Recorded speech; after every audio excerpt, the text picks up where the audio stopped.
안녕하세요. 대기업의 멘토 안호준입니다. 오늘 여러분들과 함께 볼 종목은 이 이츠한불입니다. 소제목으로 달팽이 크림의 영광은 언제 다시 점점점 이렇게 제가 적어놨는데 이 이츠한불 예전에 이제 달팽이 크림으로 굉장히 핫했던 브랜드죠. 그런데 최근 이 화장품 업계가 좋아지면서 업황 전망이 이 현재 1세대 로드숍이 부활하는 거 아니냐라는 기사가 나왔고요.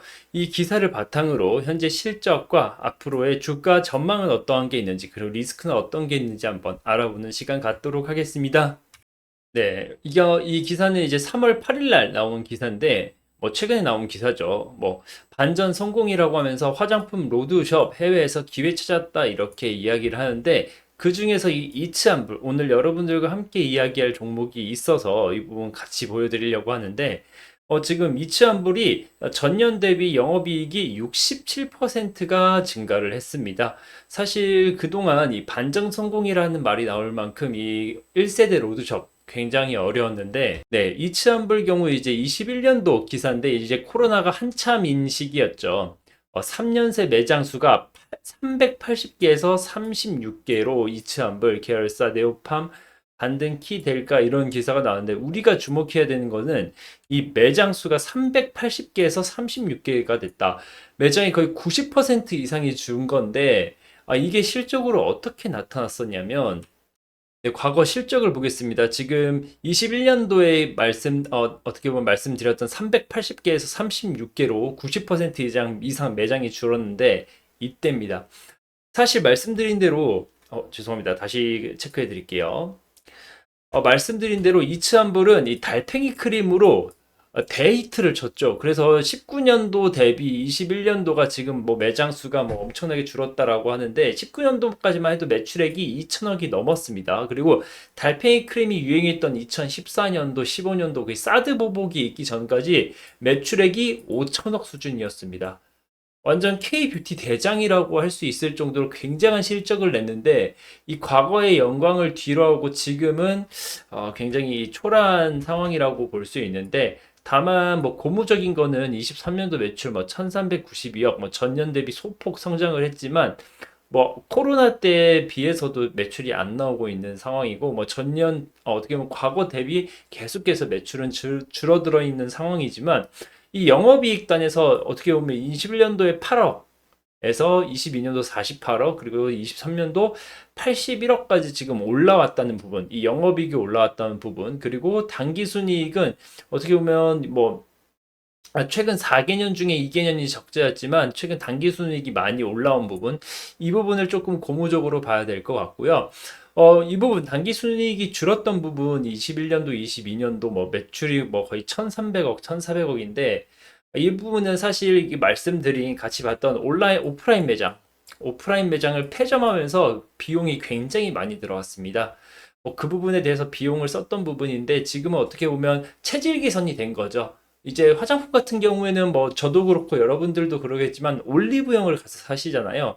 그렇기 때문에 이츠한볼이 이츠스킨이라는 브랜드로 이 오프라인 매장도 같이 하고 있었는데 오프라인 매장을 거의 대부분 이게 폐점을 시키면서 지금 어떻게 보면 체질 개선이 됐고 이러한 실적이 발현될 수 있었다. 그나마 살아났다. 이렇게 보시면 좋을 것 같습니다.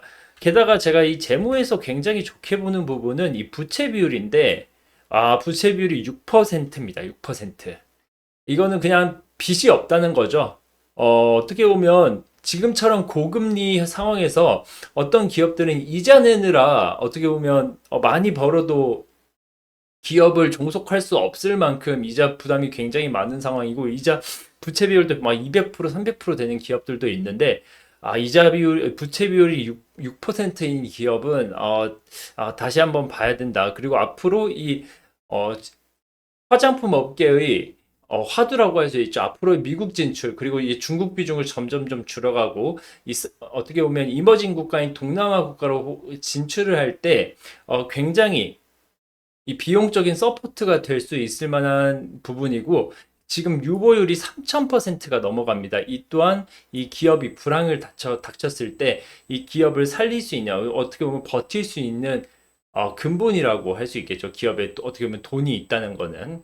그러면 이 매출은 지금 어디서 나오냐라고 한다면 지금 전체 판매에 가장 많은 비중, 신채널에서 36%가 나오는데 이게 뭐냐라고 하면 바로 올리브영입니다. 올리브영.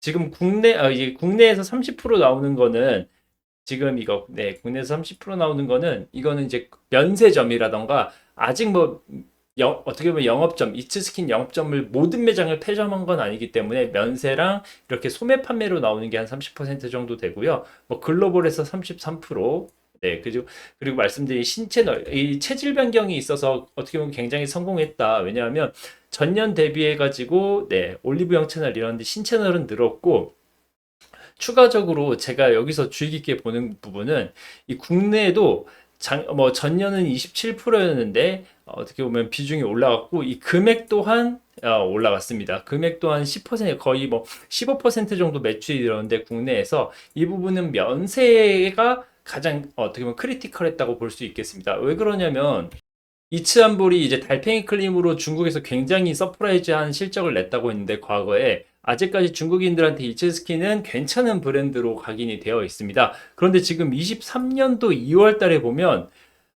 중국에서 한국 들어온 사람이 4만 명이었습니다. 이 한한령도 문제였고 뭐 중국의 뭐 경기 둔화라던가 이런 부분이 있어서 중국 관광객들이 국내에 들어오지 못했는데 지금 24년 1월 달, 뭐 24년 1월 달은 36만 명이 한국을 들어왔습니다. 중국인만. 그래서 24년도 실적이 조금 기대가 되는 상황이고, 게다가 23년도에 점점점 이 중국인 관광객이 늘었던 부분이 이 실적에 어떻게 보면 조금 반영이 됐다. 그리고 앞으로의 이 중국 관광객 방문은 이 이츠스킨의 24년, 25년도의 성장을 혹은 실적을 조금 기대해 볼 만하지 않을까라고 생각하는데 이 중국인 관광객 입국 뭐 지금 화장품 다 올리브영에서 팔고 그러는데 왜 중국인 관광객이 좋냐라고 한다면 중국인 관광객은 한국에 들어와서 면세점에서 객단가가 가장 높은 상황인데 지금 이츠스킨이 불황에도 폐점시키지 않은 매장이 뭐냐?